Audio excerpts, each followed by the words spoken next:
mga kapatid sa Panginoon, sa Kingdom Nation, sa buong sanlibutan, at sa lahat ng aking mga kababayan dito sa ating bansang Pilipinas at mga OFWs na sa ibayong dagat.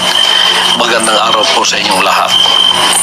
Ako po ay merong mensaheng ipaabot ngayon sa mga nangyayari sa ating bansa at nangyayari po sa akin, sa KOJC, at sa lahat ng mga pangyayaring itong hindi natin inaasahan na ito'y mangyayari ngayon sa ating bansa. Hindi ko po inaasahan na aabot sa ganito ang mga pangyayaring ito, na aabot ako sa ganitong klaseng panahon na ang mismong umuusig sa akin ay ang aking sariling bansang Pilipinas. Mga kaibigan at mga kababayan, ito pong aking kinakaharap ngayon. Paliwanag ko po sa inyo, ako po ay hindi nagtatago sa kasong ito dahil ako po ay may kasalanan. Hindi po. Ako ay umiiwas dahil pinoprotektahan ko po ang aking sarili. Bakit ko pinoprotektahan ang aking sarili? Sapagkat ang lahat po ng nangyayaring ito sa kasong ito, na napakasimple lamang po ng kasong ito. Simple case lang po ito na 4 taon nang nakabinbin dyan sa DOJ. Pagkatapos ngayon ay pinuhay na naman nila. Pagkatapos ito ang ginagawa ngayon na sangkalan upang ako ay kanilang habulin. Mga kaibigan at mga kababayan, umiiwas po ako sa pangyayaring ito dahil hindi po katulad ang kasong ito ng kanila ni Congressman Tebes at ni General Bantag. Hindi po. Si General Bantag at si Tebes ang kumakalaban po sa kanila ngayon at tumahabol ay ang gobyerno lamang ng Pilipinas. Ang sa akin po ay complicated, sapagkat meron po akong ginawang kaso sa Amerika.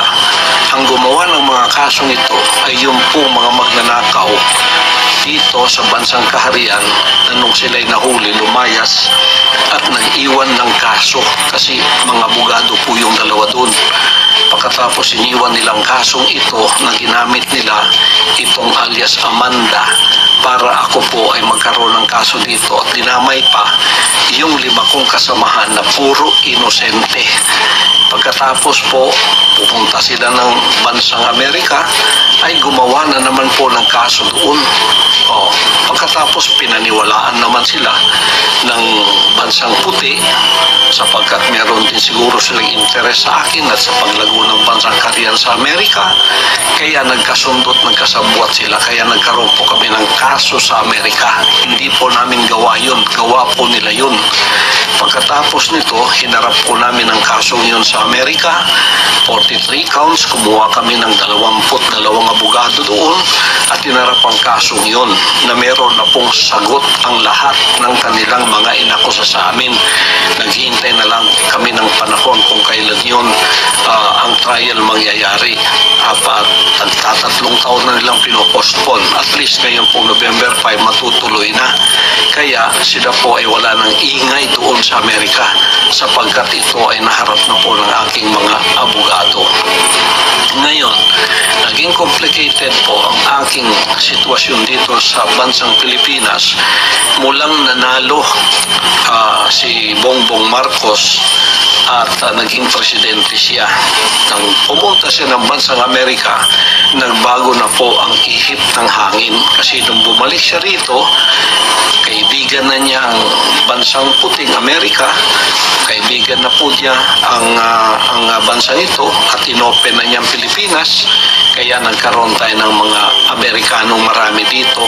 Nandiyan na yung EDCA at hindi lamang po yun na naging open, pati po ako, ang kaso ko ay naging complicated dahil isinama na po sa sitwasyon na mga puting yan ay naririto at ako po ay hiningi na nila sa kamay ng rehimeng Marcos. Kaya noong December 21 o 22, nagkasundo na po yung dalawang yan. Ang rehimeng Marcos, si Marcos mismo, at ang FBI at CIA, nagkasundo na po na ako'y ibigay sa kanilang kamay. Ibigay ni Marcos ako sa kamay ng mga puti. At mula noon, under surveillance na po ako dito sa aking sariling bansa. Diyan sa aking mga compound, meron ng mga drones, araw at gabi. Gawa po ng mga puti yun. Pagkatapos po, naghanda kami kasi ayaw po nila ang tinatawag na extradition, kasi may extradition treaty tayo. Yun ang legal na paraan para ako ay humarap sa kaso doon sa Amerika using my constitutional rights. Ayaw nilang dumaan doon sa prosesong yon na legal sapagkat magiging matagal daw. Ngayon, mga kaibigan at mga kababayan, bakit po ako ay under surveillance ng mga puti? Kasi ang gusto po nila ay rendition, yung extraordinary rendition, maaaring kidnapping at maaari pong assassination. At mayroon pa po akong patong na $2 milyong sa ulo ko. Ibig sabihin, 110 million pesos ang reward o ang award noong pwedeng humuli sa akin o kaya pwedeng gamitin para ako ay mapasakamay nila ng mga puting ito. Kaya naging complicated po ang kasong yan sapagkat nung nalaman naming extraordinary rendition ang kanilang gagawin na lulusubin kami na illegal sa aming mga compound, nakita po ninyo naghanda na kami.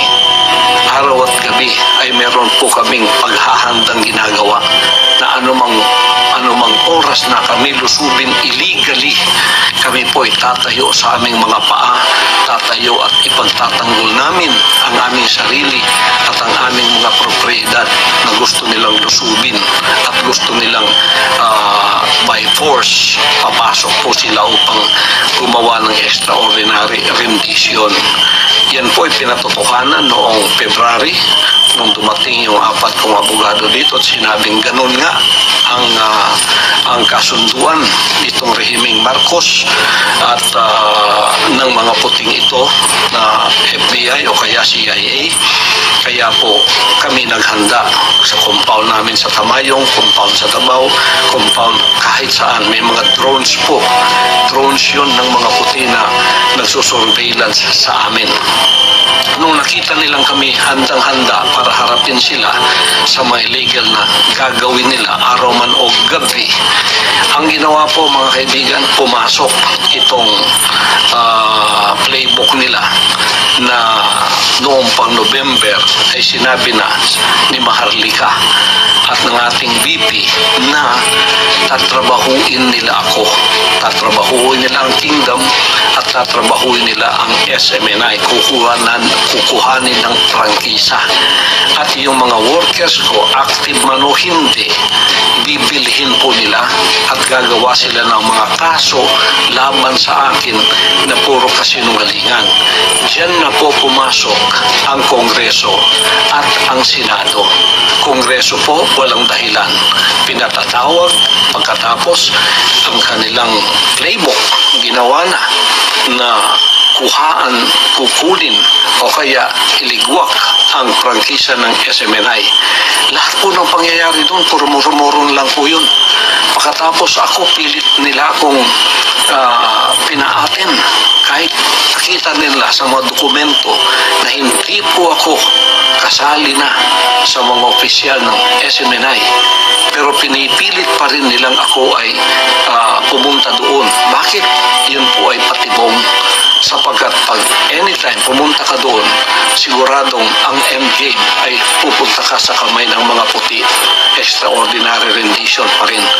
Sa sarili ko ang lugar, gusto nila akong pasukin. Lalo na kung pupunta na ako doon. Iko-condemn ka, pagkatapos dadalhin ka doon sa kanilang presuhan. Pagkatapos naghihintay na roon ng mga puti para ibigay ka sa kanilang kamay.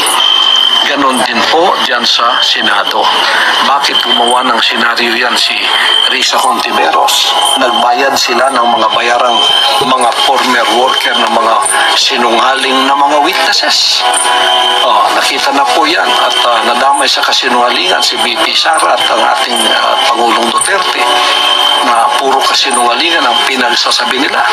At pinipilit ako ni Risa Hontiveros na umaten sa moro-moro at bogus ng mga hearing na yun.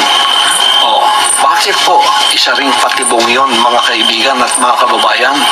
Pagka ako'y umatin doon, siguradong ang endgame po ay babagsak ako sa kamay ng mga puti. Extraordinary rendition pa rin. Nung hindi po nila magawa yun, kahit may mga warrant of arrest na sila, sapagkat hindi ako umaten sa kanilang mga hearing, kasi pinoprotektahan ko yung sarili ko, kasi alam ko ng lahat ng ito ay patibong lamang upang ang endgame ay magawa nga nila na ako ay ilagay sa kamay ng mga puti, sapagkat ang ating pong gobyerno at ang gobyerno ng mga puting ito ay nagkasabuatan na nga, hawak na nga sa liig ang ating gobyerno rito, kaya itong mga operatibang ito ay ginagamit na lamang whether they know it or not, sapagkat ginagamit na nilang batas laban sa akin upang ako ay kanilang mahuli, upang ako ay kanilang madampot at ibigay na sa kamay ng mga puti. Yun po ang endgame dyan. Extraordinary rendition pa rin yan. Yung sinasabi lang, wala akong whole departure order.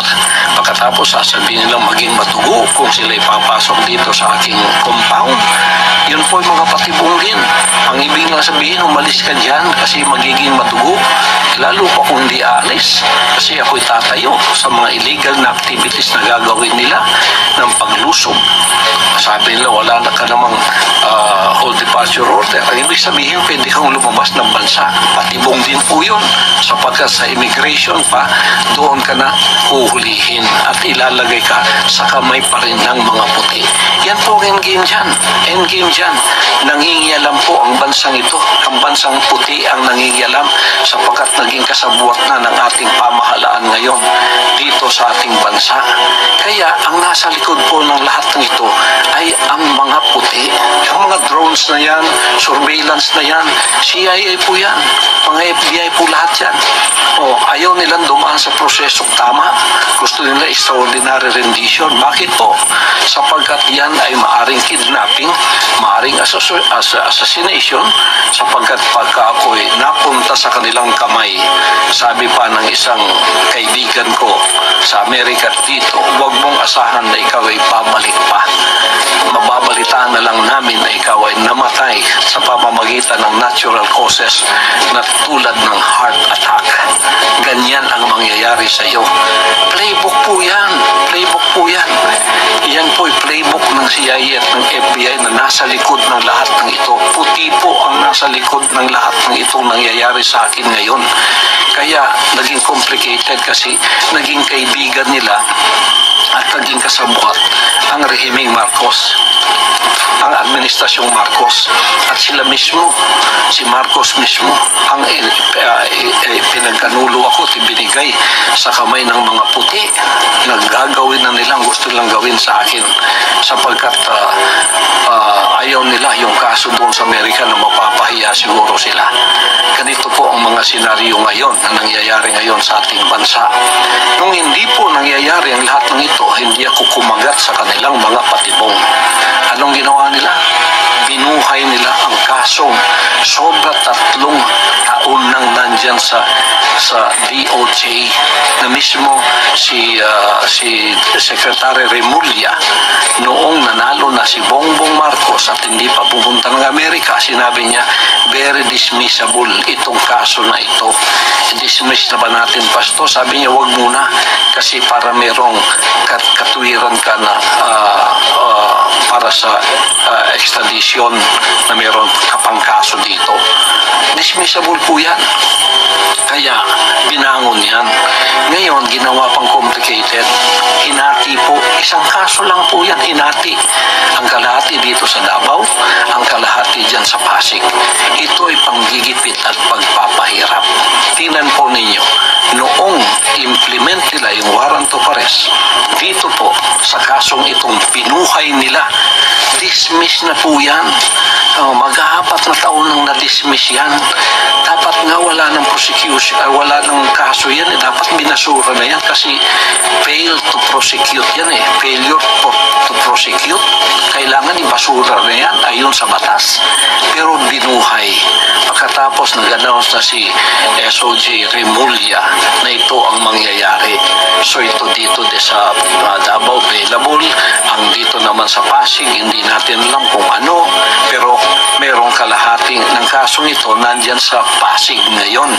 Ngayon, because we are law-abiding, nung lumawas ang warrant of arrest na ito pong 5 kong kasamahan na puro mga inosente, dinamay noong mga dissidents na lumabas dito, yung mga magnanakaw sa kaban ng Bansang Karian, tapos lumayas at pinapaniwala itong mga puting ito na gumawa rin ng kaso sa Amerika, ay ganito po ang nangyari. Kayon, iniwan nila yan dito. Simpleng kaso lang po yan. Napakasimple. Kung wala po nangingialam ang bansang puti, haharapin ko po lahat yan. Napakasimple po ng mga kasong yan. Napakasimple po niyan. Kaya lahat na ginagawa nila sa Kongreso, sa Senado, puro po yan patibong. O hindi ko alam kung ang $2 million, which is 110 million pesos, nasa kamay na ng mga atat na ito na maging award nila. Kaya atat silang ako ay kanilang madampot, mahuli. Nakikinig kayo ng PNP, NBI, CIDG. Baka hindi niyo alam ang mga bagay na ito, na kayo ay sumusunod lamang at hindi nyo alam ang mga bagay na ito na sinasabi ko. Dapat malaman ninyo na itong kaso kong ito complicated sapagkat dalawang bansa ang nagkasabwat. Bansang puti at bansang Pilipino ang nagsabuatan para ko'y damputin, at ang endgame ay extraordinary rendition, which may be kidnapping and which may be assassination. At ako ay very inclined ako na assassination talaga ang mangyayari sapagkat para bang iniisip nilang ako ay mayroong kinalaman sa politika dito at ako'y hadlang sa kanilang mga plano na politikal. Ay hindi ko po kasalanan maging kaibigan ko si Pangulong Duterte. Bata pa po kami, magkaibigan na kami. Prosecutor pa lang siya, magkaibigan na kami. Hanggang ngayon, hindi ko po kasalanan yun, hindi rin niya kasalanan yun. Bakit ninyo ginagawang kasalanan para sa amin yan? Hindi ko rin kasalanan naging politiko siya, at hindi ko rin kasalanan na ako ay naging isang ministro ng kingdom at lumago sa buong sanlibutan. Hindi ko rin kasalanan yun. Ngayon, ginagawa ninyong kasalanan sa amin yun, problema po ninyo yun. Ngayon, ako po ay hindi nagtatago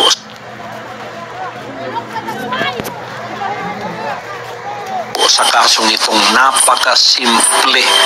Malayo po yun. Kayang-kaya ko pong harapin yan. Kaya ko nga harapin sa Amerika kung dadaan lang sila sa tamang proseso ito pang sa aking sariling bansa. Naging complicated po ito sapagkat ang lahat ng ginagawa nilang ito patibong po.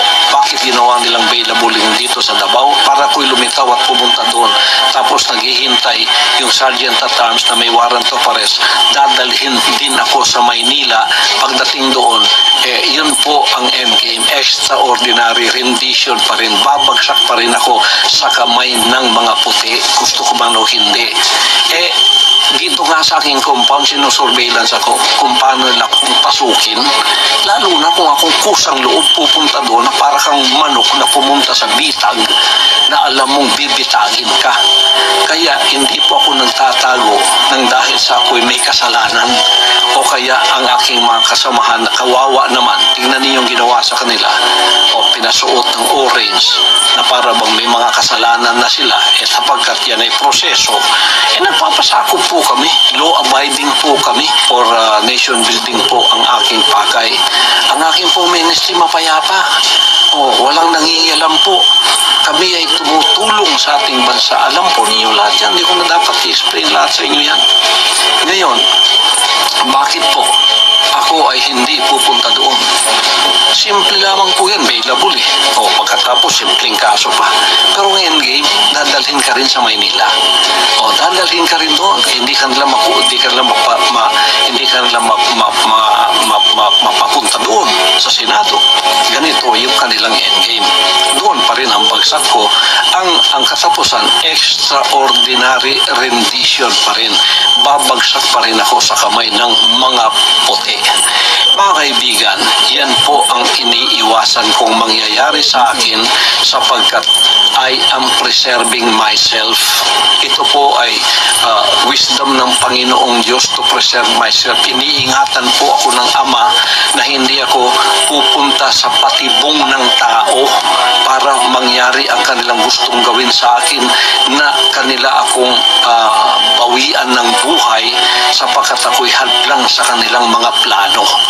Yan po ay pag-iingat ng banal na Diyos sa akin. Gusto ninyo akong lumitaw para harapin ang lahat ng ito? Ito po ang kondisyon ko. Bigyan ninyo ko ng garantiya na hindi mangingialam ang mga puti sa kasong ito sa Pilipinas. Hindi mangingialam ang FBI, ang CIA, ang US Embassy. Bigyan ako ng garantiya ng Presidente ng Pilipinas. Bigyan ako ng garantiya ng Secretary of Department of Justice, Boying Remulla. Written po yan, written. Bigyan ako ng garantiya ng PNP head na si Marmil, General Marmil. Bigyan ako ng garantiya ng NBI head at CIDG. May garantiya na hindi mangingialam ang Amerikano at walang mangyayaring extraordinary rendition. Ako po ay lilitaw at haharapin ko ang lahat ng kasong yan kahit saan nyo dalhin dito sa Pilipinas, maging Pasig man o maging dito man. Pagkatapos si Hontiveros dyan sa Senado, ihinto mo na ang iyong murmuro na hearing. Dumiretso ka na sa korte. Tulungan mo yung mga sinungaling na mga witnesses na yan na gumawa na sila ng affidavit sapagkat idagdag mo na yan sa kaso. Doon din ang bagsak natin kaya doon ka na pumunta. Huwag ka nang magpa-arte-arte pa dyan sa Senado. Ang dami mong arte.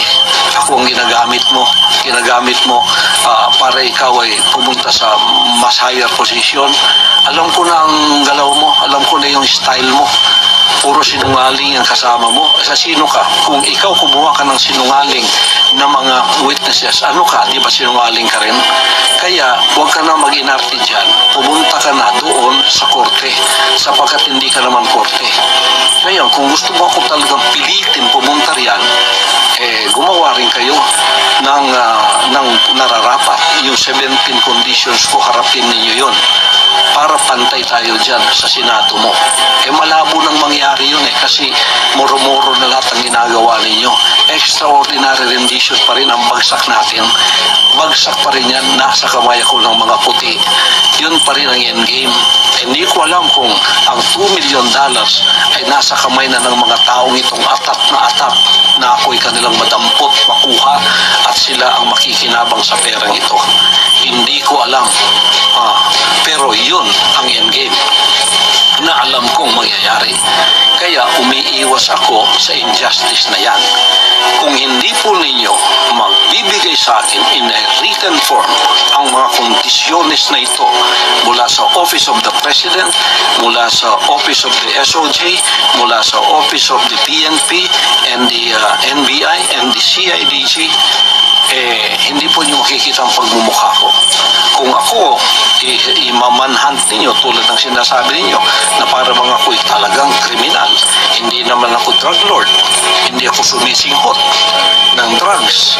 Hindi ako drug lord. Wala ako dyan. Itong kaso lahat na sinabi sa akin na puro accusation. Akusasyon po lahat yan. Gawa-gawa lahat yan. Tapos ginawa na ninyong totoo. You tried me by publicity. Trial by publicity ang style ninyo kasi wala kayong laban sa korte. Hindi kayo patas makilaban. Ito namang bayarang media, pagkakasinwalingan, pagkakasiraan, nandun kayong lahat. Pero yung rally namin, kahit isa, wala kayong kinover. Pagka mabuti, wala kayong kinocover. Lahat ng binabalita niyo sa akin, puro masama. Kasi masasama din kayo, bayaran kayo ang tawag ko. Sorry ha, media, kasi may media rin kami, ang SMNI. Hindi niyo mabili yan eh. O, ngayon, ginugurgur ninyo dahil hindi niyo mabili. O ngayon, maliban kung bigyan ninyo ako ng garantiya na hindi mangingialam ang mga puti, FBI, CIA o sino pa man sa kanila, haharapin ko ang kaso niya. Simple po ang mga kasong yan. Lalo na puro mga sinungaling ang kaharap namin. Dokumento po ang nasa aming mga kamay. Bakit hindi ko haharapin? Umiiwas po ako dahil ang playbook ninyo, alam ko, ang katapusan is extraordinary rendition. Mapasakamay ako ng mga puti, magiging klaro yung recto number 2 ako, mamamatay ako sa kanilang kamay, iyan ako sa buong sanlibutan, heart attack ang ikinamatay ko. Pero patay na ako. Yan ang endgame ng playbook na ito. At hindi ninyo yan pwedeng ipagkaila. Maliban kung ibigay ninyo sa akin ang garantiyang aking hinahanap, hindi po ninyo ako makikita. Sige, i-manhunt ninyo ako. Ako'y tatayo na hindi magpapasakop sa injustice. Ako'y hindi magpapasakop sa tyrannical rule. Ako'y hindi magpapasakop sa oppression and suppression of my rights. Pagka ako'y binaril ninyo, papatay ninyo, mabuti pang ako ay mamatay sa kamay ng mga Pilipino, dito sa aking bansa tutulo ang aking tugo, kaysa ako ay mamatay sa kamay ng mga puti na nasa ibayong dagat, nasa kanilang bansa o sa ibang bansa ako dadalhin. Hindi po ako papayag sa ganon. Kung imamanhunt ninyo ako, kayo mga CIDG, kayo mga NBI, kayo mga kapulisan, yan ang senaryong haharapin ninyo. Magiging martir akong tulad ni Rizal, magiging martir akong tulad ni Bonifacio, pero tatayo ako sa aking kinatatayuan. Kung kayo mga oppressor ko ngayon ay hindi na mga banyaga, ginagamit kayo ng mga banyaga, nagkasabuatan kayo para sa aking harapan, banyaga pa rin kayo. Tatayo ako laban sa inyong oppression, sa inyong suppression of my constitutional rights, at tatayo ako laban sa injustice ng gobyerno ito. Mabuti pa, ulitin ko, mamatay ako, tutulo ang dugo ko sa sarili kong bansa na nakatayo ako sa sarili kong paa, na hindi ko ipinagbili ang honor ko at ang honor ng aking pagtayo bilang isang tunay na pastor, bilang isang tunay na mamamayan na hindi nagpapasakop sa panlilinlang, panggigipit, pangingikil at sa pagsisinungaling. Ako po ay lalaban sa mga kasinungalingan na ganyan. Ako po, pag nahuli ninyo, hindi ako magpapahuli ng buhay. Marilin na lang ninyo ako. Kung ako'y huhulihin ninyo, hindi ninyo ko mahuhuli ng buhay, maliban kung ibigay ninyo ang garantiyang hinihiling ko sa inyo. Sasabihin ko muli, simple mga kasong ito, kahit sa Amerika, simpleng mga kaso kasi puro kasinungalingan. Harapin namin lahat. Basta dito sa Pilipinas, huwag lang mangingialam ang bansang puti. Yung mga puting yan, huwag lang mangingialam sapagkat nagkasabuatan na ang rehimeng Marcos at ang mga puting yan na naririto na hawak na ang liig ng ating bansa. Yan po ang endgame nila at ito rin ang endgame ko. Kung ang endgame nila, bawian ako ng buhay sa kanilang kamay, hindi ako papayag. Kung ang endgame nila ganon, hindi ako papayag. Ang endgame ko, mamamatay ako sa kamay ng mga Pilipino, okay sa akin yun. Basta nakatayo ako sa aking sariling prinsipyo, values, hindi ko pinagbili. Bansang kaharian. Tandaan po ninyo,